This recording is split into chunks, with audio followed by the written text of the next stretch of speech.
But now we have your diary, and it tells a very different story from the one you told the public. And I will quote, "I spoke with Bill de Blasio, the mayor of NYC, and convinced him based on what I was saying publicly in my conversation tonight to close the NYC schools. He had already decided based on what I was saying on TV. I went on to tell him he should close the bars and restaurants in NYC, and he said he would do this based on my recommendation. You even said that you told the president we should shut the whole country down. So when you told the American people there was no reason to wear a mask, what was your principal objective? Giving them an honest assessment of the medical evidence or discouraging them from consuming a scarce supply of masks?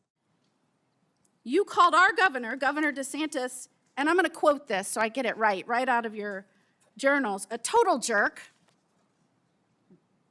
that he is a complete disgrace, that he is blocking local authorities from mandating masks in various locations, including schools. Senator Ashley Moody opened with a simple question about public trust, but within minutes, the hearing turned into a detailed challenge of Dr. Anthony Fauci's COVID-era decisions.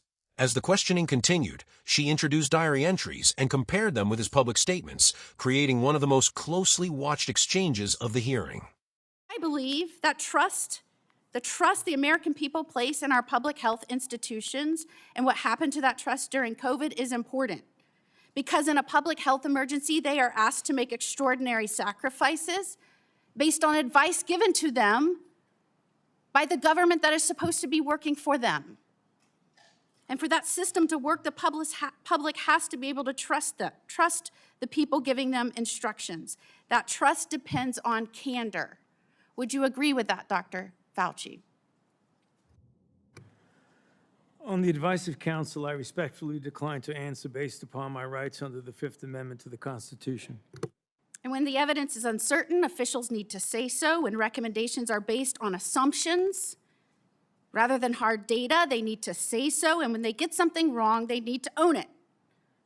And when the trust is lost and the consequences extend far beyond any single pandemic, the next time public health officials genuinely need Americans to listen, millions of people may simply ignore them or not believe them. And Dr. Fauci, you were undeniably the face of the federal government's COVID response. You said so yourself in your diary. You said it's not hyperbole to say, I've become the most famous and talked about person in the country. So I want to understand how we got here. Let's start at the beginning. On March 8th, 2020, you appeared on 60 Minutes to discuss the spread of COVID-19. You were specifically asked to clear up the confusion and misinformation surrounding masks. You told the American people, right now in the United States, people should not be walking around with a mask. The interviewer immediately stopped you and said, are you sure of it? Because people are listening really closely to this. And instead of walking back or qualifying your statement in any way, you doubled down. There's no reason to be walking around with a mask. When you're in the middle of an outbreak, wearing a mask might make people feel a little better. It might even block a droplet, but it's not providing the perfect protection that people think it is. And often there are unintended consequences. People keep fiddling with their masks. They keep touching their face. Just a few weeks later, the CDC released its guidance recommending that Americans wear masks in public. You were asked to explain your original recommendation. You emphasized a very different consideration. You said, well, back then, the critical issue was to save the masks for the people who really needed them because it was felt there was a shortage of masks. So I want everybody to sit with that. The critical issue driving your initial recommendation to the American public was scarcity, logistics, not medical evidence. So when you told the American people there was no reason to wear a mask, what was your principal objective? Giving them an honest assessment of the medical evidence or discouraging them from consuming a scarce supply of masks? On the advice of counsel, I respectfully decline to answer based upon my rights under the Fifth Amendment to the Constitution. Well, unfortunately, that was just the beginning of a broader pattern. Let's talk about the 6-foot distancing rule. In April 5th, that exchange raises the first major issue, but it's only the starting point. Since this hearing, debate over COVID-era public health guidance has continued, with supporters arguing officials acted under extraordinary circumstances and critics calling for greater transparency. Next, Moody turns to one of the pandemic's most recognizable policies, the 6-foot distancing rule. 2020 interview on CBS said, "Every time I get to that podium in the White House briefing room, I always essentially plead with people. Please take a look at those very simple guidelines of physical separation, and they're very, very clear. Physically separate 6 feet away." Yet when Congress finally asked you in 2024 what science supported that evidence, 6-foot distance rule for COVID, you admitted you were not aware of any studies supporting it. Incredibly, you said the 6-foot rule sort of just appeared and described it as an empiric decision that wasn't based on data. That rule had real consequences. Schools didn't open back up. Businesses didn't open back up. Churches didn't open back up. I could go on and on and on. And Americans were kept physically separated from one another during the most difficult moments of their lives. Many lost loved ones during that time. So, Dr. Fauci, did you have any evidence to support a 6-foot separation rule when you gave that advice to Americans? On the advice of counsel, I respectfully decline to answer based upon my rights under the Fifth Amendment to the Constitution. All right, well, let's look at the lockdowns then. The distancing rule has remained one of the most debated parts of the pandemic response. But Moody argues that's only part of the story. What comes next focuses on Fauci's own diary entries and whether they match his public statements about lockdowns. In 2022, the consequences of prolonged COVID lockdowns on our children were clear, from delayed development to social isolation, which is probably why you were asked in July 2022 whether you would recommend locking down schools again. And you said, first of all, I didn't recommend locking anything down. But now we have your diary. And it tells a very different story from the one you told the public. And I will quote, "I spoke with Bill de Blasio, the mayor of NYC, and convinced him based on what I was saying publicly in my conversation tonight to close the NYC schools. He had already decided based on what I was saying on TV. I went on to tell him he should close the bars and restaurants in NYC, and he said he would do this based on my recommendation. You even said that you told the president we should shut the whole country down." So, Dr. Fauci, how do you square telling the American people publicly that you didn't recommend locking anything down with your own diary entry kept on federal government equipment saying that your recommendation is what convinced the mayor and the president to lock things down? On the advice of counsel, I respectfully decline to answer based upon my rights under the Fifth Amendment to the Constitution. Now, I just want to make clear that when in Florida, we were pleading with people to give us advice based on scientific evidence, that we were getting these conflicting statements by you that didn't match scientific data. And in fact, when we impaneled a grand jury, the grand jury's conclusion, not surprising to anyone, and by the way, we're still the only state to have impaneled a grand jury. I was the only attorney general to do this. We did this in 2023.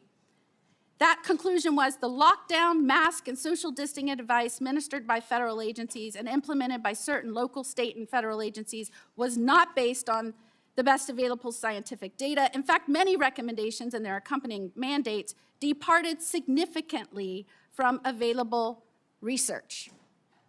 Again, people from all walks of life, all political persuasions, that is what they found. And yet, during that time, while you were giving those statements, knowing there was no scientific basis for it, and we know now you knew it because we have your diary entries, you called the governor that I worked with to fight to keep Washington and D.C. out of our state so that we could indeed respect the rights of our citizens. You called our governor, Governor DeSantis, and I'm going to quote this so I get it right out of your journals, a total jerk, that he is a complete disgrace, that he is blocking local authorities from mandating masks in various locations, including schools. And you were very concerned and upset that we were actively, and I'm going to quote, criticizing you, and we talked virtually every day about being wrong on everything. And what is astounding is that you wrote you feared, because of that, because we were questioning our government, because we were fighting back for the truth from our government, from scientifically based recommendations, because we were pushing for that. You said you feared that our democracy is in dire danger. Thank goodness we have people up here that I work with that understand our role, which is to report to our bosses, the people, because they are in charge. Calling for our government to be honest with us and transparent with us and accountable to us, that is a democracy. What you did is the opposite. And I cannot believe I have to explain this to someone who represented our government and some of the most important issues for so long. And before I conclude, if I can just put up our pardon.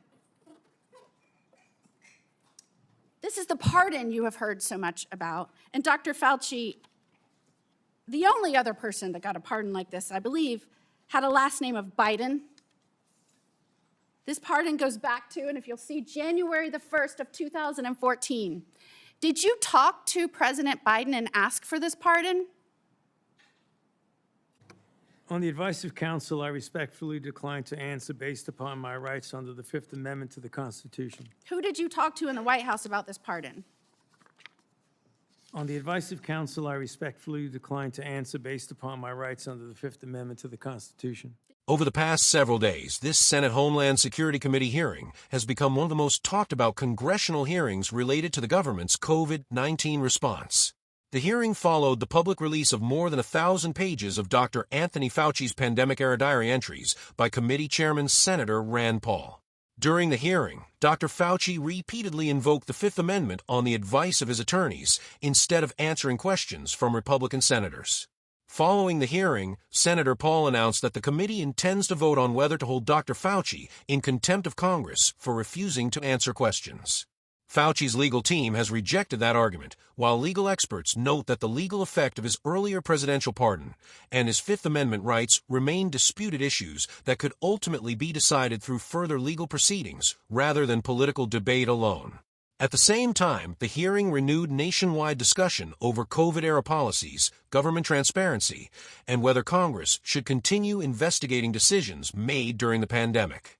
Against that backdrop, Senator Ashley Moody approached the hearing from a different angle than several of her Republican colleagues. Instead of focusing primarily on the origins of COVID-19 or laboratory research, she built her questioning around one word: trust. She argued that every public health emergency depends on the willingness of ordinary citizens to trust government officials. During a crisis, governments often ask people to make enormous sacrifices, closing businesses, changing daily routines, wearing protective equipment, avoiding family gatherings, and accepting restrictions that would be almost unimaginable under normal circumstances. According to Moody, those sacrifices only work if people believe the officials giving those instructions are being completely honest about what they know, what they don't know, and why particular recommendations are being made. From there, Moody turned to one of the earliest and most controversial moments of the pandemic, the federal government's initial guidance on face masks. She quoted Dr. Fauci's March 2020 appearance on CBS's 60 Minutes, where he stated that there was no reason for the general public to wear masks at that time. She then contrasted those comments with later explanations that preserving limited supplies for healthcare workers had been a major consideration during that early stage of the pandemic. Moody questioned whether the initial public message was driven primarily by the available medical evidence or by concerns about shortages. Throughout this exchange, however, Dr. Fauci declined to answer, repeatedly invoking the Fifth Amendment on the advice of counsel. The senator then shifted to another policy that remains widely debated even years later, the 6-foot social distancing guideline. Moody referred to Fauci's previous congressional testimony, in which he acknowledged he was unaware of studies specifically establishing 6 feet as the required distance and described it as an empirical decision. She argued that this recommendation influenced countless decisions affecting schools, businesses, churches, workplaces, nursing homes, and families across the country. Whether those distancing measures ultimately struck the right balance between caution and social costs continues to be debated by researchers, policymakers, and public health experts.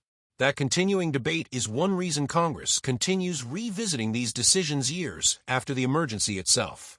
The hearing then moved to perhaps its most significant topic, lockdowns. Moody introduced diary entries that she said documented conversations between Dr. Fauci and public officials during the earliest months of the pandemic. She argued those entries appeared inconsistent with Fauci's later public statements that he did not recommend lockdowns. Specifically, she cited diary passages describing discussions with New York City officials and conversations regarding broader shutdown measures. Those diary entries have become one of the central focuses of Republican oversight efforts because lawmakers argue they provide additional insight into how pandemic recommendations were discussed privately. Fauci has previously maintained that the diary entries are consistent with his public statements, but during this hearing, he chose not to answer questions about them. The discussion then expanded beyond individual policies and turned toward a broader issue that has shaped much of the post-pandemic debate: government accountability.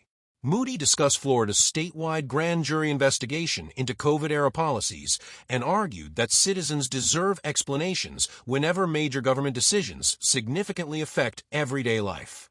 She suggested that transparency is essential not only for evaluating past decisions, but also for preserving confidence during future public health emergencies. Supporters of Fauci and many former public health officials see the situation differently. They argue that pandemic decisions were made under extraordinary circumstances with limited information about a rapidly spreading virus. They contend that guidance evolved because scientific understanding evolved, and that changing recommendations reflected new evidence rather than deception. Critics, meanwhile, argue that officials should have been more transparent about uncertainty from the very beginning and more willing to acknowledge mistakes once better information became available. Those competing perspectives remain at the heart of today's debate over the pandemic response. Another remarkable feature of this hearing was not simply the questions themselves, but the format of the exchange. Because Dr. Fauci invoked the Fifth Amendment throughout the questioning, senators were able to present lengthy arguments, diary excerpts, and supporting documents with very little interruption. Instead of a traditional back-and-forth hearing, much of the session became an opportunity for lawmakers to place evidence and allegations into the congressional record, while Fauci's repeated legal response remained the same. That procedural decision has become one of the biggest stories emerging from the hearing. Republicans argue that his refusal to answer raises additional questions requiring further investigation. Fauci and his attorneys maintain that invoking constitutional protections was appropriate under the circumstances, particularly given the possibility of future legal proceedings. Those competing legal arguments are now almost as significant as the policy questions discussed during the hearing itself. Ultimately, this hearing was about much more than revisiting events from 2020. It reflected a broader national debate over how governments should make decisions during emergencies, how scientific advice should be communicated when evidence is incomplete, and how public officials should be held accountable years after those decisions are made. Regardless of where viewers stand on the issues discussed, hearings like this ensure those decisions continue to be examined publicly. As additional committee actions, legal developments, and document releases unfold, the questions raised here are likely to remain part of the national conversation about public health, government transparency, and congressional oversight for some time to come.